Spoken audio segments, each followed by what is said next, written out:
లో మరో కన్సల్టెన్సీ చేతులెత్తేసింది. జర్మనీలో నర్సింగ్ జాబ్స్ ఇప్పిస్తాము అంటూ వీసా విజన్ కన్సల్టెన్సీ బాధితుల దగ్గర నుంచి ₹1 కోటి వసూలు చేస్తుంది. తమ డబ్బులు తిరిగి అడిగితే బెదిరిస్తున్నారు అని బాధితులు ఆరోపిస్తున్నారు. తమకు న్యాయం చేయాలని డిమాండ్ చేస్తున్నారు. 30 మంది అమ్మా 30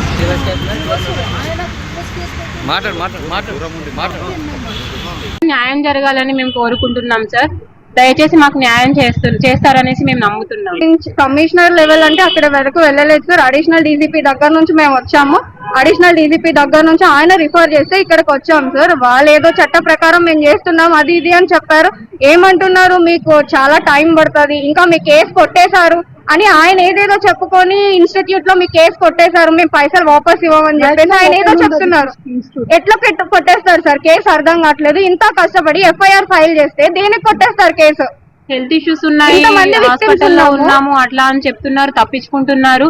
2 days అయిపోయింది, మళ్ళీ రీఓపెన్ చేశారు. మళ్ళీ వాళ్ళ ఇన్స్టిట్యూట్ వాళ్ళు బాగానే నడుపుకుంటున్నారు. మరి ఏ ఉద్దేశంతోనే వాళ్ళు నడుపుకుంటున్నారో మాకు అర్థం కావట్లేదు.